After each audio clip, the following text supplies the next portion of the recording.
That is so bad. This market is so bad.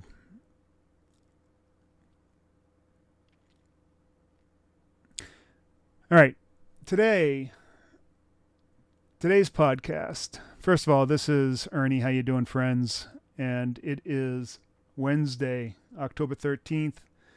And it's near the end of the day for the market. It's about 3:38 right now. And today was a Fed day. And on Fed days, everybody's kind of on the edge of their seat because they're wondering, well, what's going to happen? Is the Fed going to change their direction? Are they going to taper? Are they not going to taper? Do we have to analyze their minutes for every little punctuation mark and try to figure out what in the world they're doing in the coming months? Is November going to be the big month where they start their tapering or reduction in the QE, which every institutional trader, at least on the street, is deathly afraid of? It's not deathly afraid. It is more like they're just so hooked on the free money that they can't just imagine the Fed would do that to them. And then retail traders, we're trying to figure out what the hell's going on. You know, is the market going to go up or is it down? That's all we really care about. And it's usually the case where we don't want to be beholden to news, because news is a lost leader. News generally is giving you after the fact information. It's already been processed and figured in or calculated into, or as they say, discounted in the market. Now, we don't, here at the 0DTE, don't necessarily follow news. We're looking more for specific things that tend to move the market, like economic reports. And I guess you could say in a way that that's news, but real news would be the people that take those economic reports, then analyze them, and then spit out what their analysis is of them. So we don't do that. I guess we are like those analysts. But what I'm getting at here is that over the past returning visitor. Over the past month or so, new visitor. Let's turn that off. Over the past month or so, the market has been in this kind of funk, which is very normal for this time of the year. September and the beginning of October are really bad for traders, for algos, for institutional traders, for mutual funds, all of them in general. From a seasonal point of view, it's one of the worst times of the year. And if you go back 50 years, it's like that. And this September, I guess, is proving out that it's really no different than any other year. Now, the problem that we're faced with is we're hoping for movement in the market. We want action. Without action, it's very difficult to achieve your goals. Without price action, I mean. In other words, the market, trends one way or trends the other. And for the past several weeks, it really hasn't been doing that. For the past few months, I guess one could say that we've come off of this incredible long trend. I mean, literally years long. And we've been going straight up for months and months and months. And then all of a sudden, fall comes around and we take this tiny little hook. And we're in that hook right now. And a lot of people wondering, is this the start of a new trend? Now, we've been in that little hook now for about 4 weeks. And so it's there's a lot to digest there. Are we actually coming down? Is the market coming down? Is it starting a new downward trend after we've been going up for, seems like forever? For some people, they might even say that we've been going up for their entire career, because the market started going up really in 2009. And there's arguments to be made that it took a little bit of a hiatus in 2015, and then, of course, in the pandemic that in March of 2020, we had the pandemic, which was kind of a blip, but it was a pretty severe blip. We went down and then we came back up. But other than that, the market has gone straight up. And since that pandemic, oh my God, I mean, it has just been a straight line. And now, all of a sudden, we're at a point where we're wondering, is that all going to continue? Are we going to continue that straight line, or is this that inflection point? Is this that point that we have to answer to? And in that time, in that transition, it's, you know what it's like? It's like if you've ever played basketball, there's a particular foul in basketball that's called goaltending. And goaltending is defined as this. If you swat away the ball that's going towards the goal on its way down, or after it's finished its peak arch, and if you touch the ball at any point on its way down, that's considered goaltending, and they will essentially call a foul and award the points to the shooter. Now, that point, that apex, just when everything is turning, right? It's kind of an undefined moment. Well, I mean, if you did it in slow motion, but from a referee's point of view, they're running up and down the court and they're looking at this and they're trying to figure out, has the ball reached its peak, and is it starting to head down? That's like where we're at in the market. It's a market without any discernible direction. Is it going down? Is it going to be swatted away? Is it going to hit the rim? What's happening? And that's what this market feels like. Now, you could look really close in and say, well, we've gone beyond what all the other dips look like, Ernie, and this is definitely a new trend. But is it? Is it a new trend? Are we actually coming down? How come volatility hasn't really perked up? It started to perk up, and then it just sort of gurgled and then flitted away, and now it's starting to come down again. So an argument can be made that that perhaps we're not in a downtrend. Maybe this is that apex move where it's making a decision. How do you trade times like that? How do you trade a market without direction? So you really have a few choices. You can choose to pick a direction. In other words, you're at that undefinable moment where you're either going up or going down, and you could say, well, I've chosen. I'm going to choose one direction and stick with it. And if I'm wrong, I'll take my licks and then I'll come back another day. Or you take the other side and you say, I'm going to go with the old direction, and it's been strong and it's worked for me for a long time, and I'm going to go with that. And that might work for you.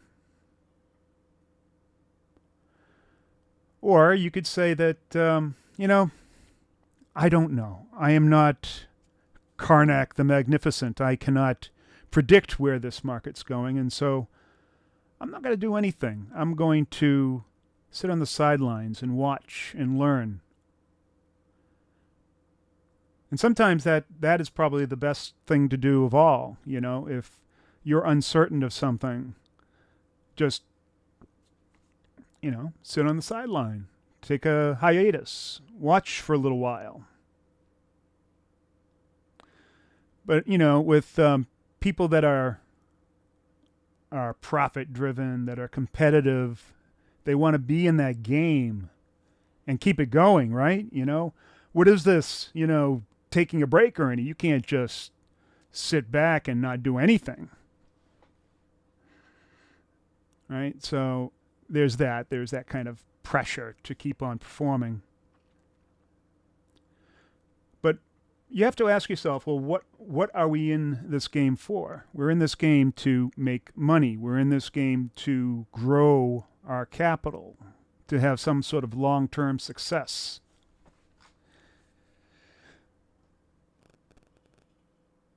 And so you have to assess the odds. What are the odds? You have these three different choices. You can go with the old trend and you might be wrong. You can go with this new trend and you might be wrong. Or you can decide to sit it out and wait and see what happens. And in that case, you really can't be wrong. There is no wrong there. It's just indecision. You could be castigated or ridiculed for not taking a stand. And then I guess in that case, you'll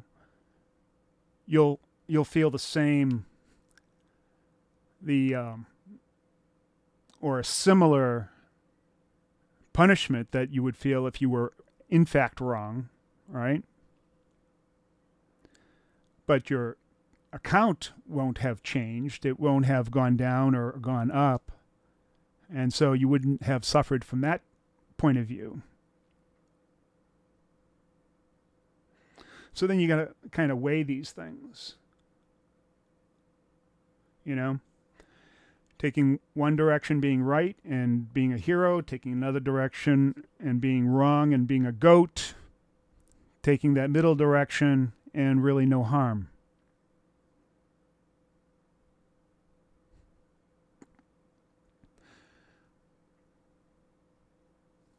So two of the choices, the winner direction and the no harm direction, are both relatively good.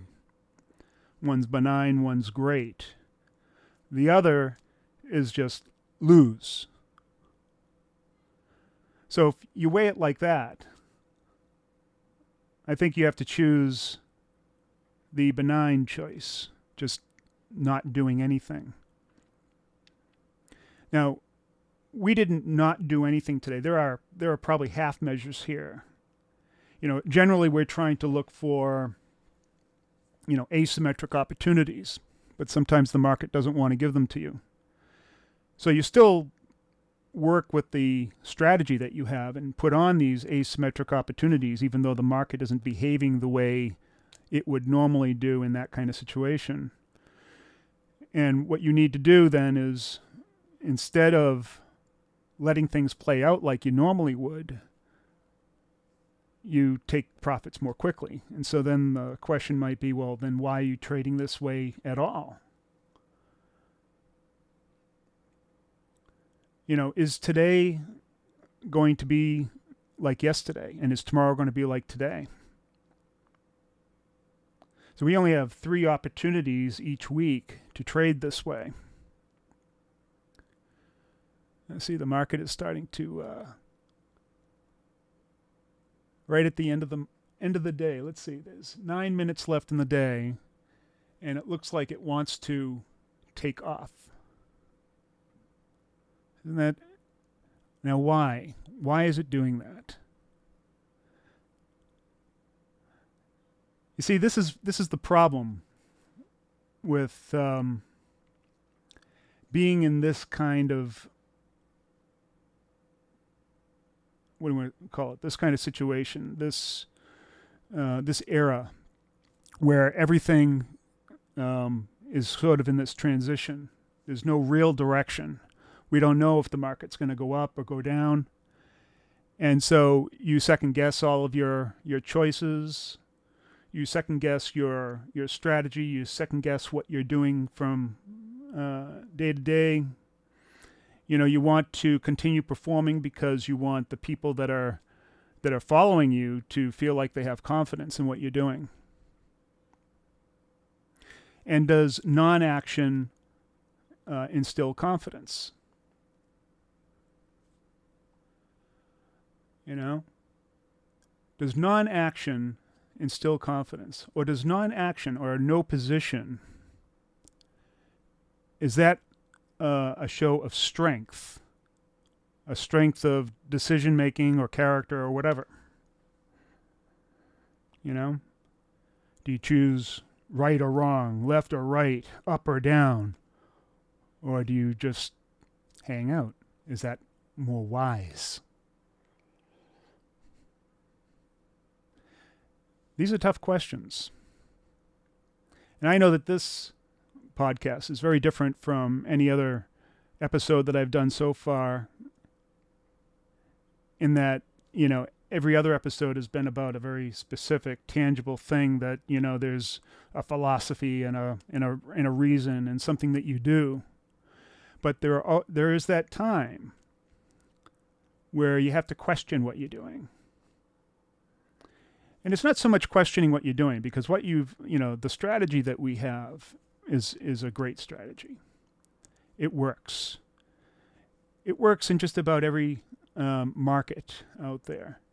But there are times, whether it's this strategy or just about any kind of endeavor, where things just don't gel, they don't work. There's no direction, there's froth, there's no footing. And I think at those times, it's best to just sort of step back, do nothing, let it pass. And I think that, in fact, takes some strength, that kind of decision making. So I think that's where we're at. We're at that apex. Are we going to go up, down? Where is this market going? And when it comes down to it, our whole focus here is to grow our accounts. If we make a bad choice, can we recover? Of course we can recover. We're taking these small risks for that very purpose. But I think there's also a time when you recognize that there's just nothing there.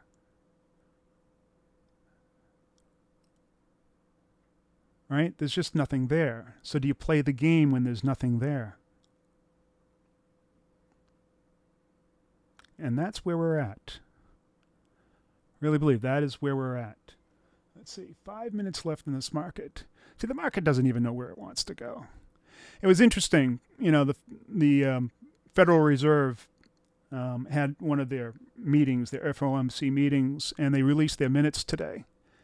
And everybody's waiting for that 2 o'clock time frame when they release those minutes. And you're expecting something big to happen, some big movement in the market. And the minutes got released, and the market shot up. Then it shot down, but not a lot, just like 10 points up, 10 points down. Then went up and down, and then it kind of settled right back where it was again.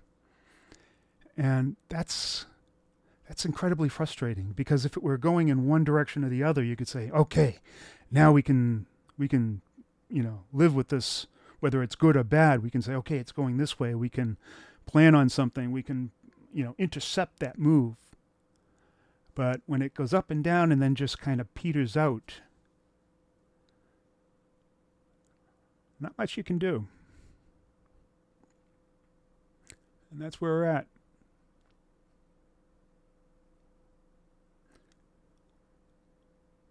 I know this is a strange episode, very different from any of my other episodes, and probably the last of its kind. But I think it's important. There are always those times when you're playing that middle game, when things are right at that apex. You don't know if it's right or wrong, or this is the way I should go and not. And now is one of those times. So I believe that you just sort of step aside and do nothing. That's it. That's it for this. That's it for this episode. All right. I want to thank you very much. If you'd like to try out our service, this service is, in my view, one of the most effective trading strategies that I've ever seen, that I've ever come across. And it's interesting, coming to this kind of conclusion right now, I think is a part of the service that I wasn't anticipating. But what we do is we put on asymmetric strategies. We analyze the market. We figure out by putting on an asymmetric position and then putting various things in our favor. We're sellers of premium, and that selling of premium provides an edge, a convexity. And we can effectively grow an account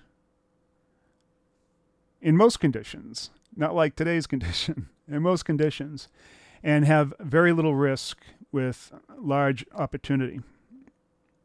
And it's really a great strategy. Now, the service itself is all about a process, the strategy and methodology. And if it's something that you would like to take on, you can try it out for 4 weeks by going to 0-dte.com/try. There you go. Thank you very much. Peace. We'll see you Friday. Okay, where's that button? That off button. I'm always missing that off button.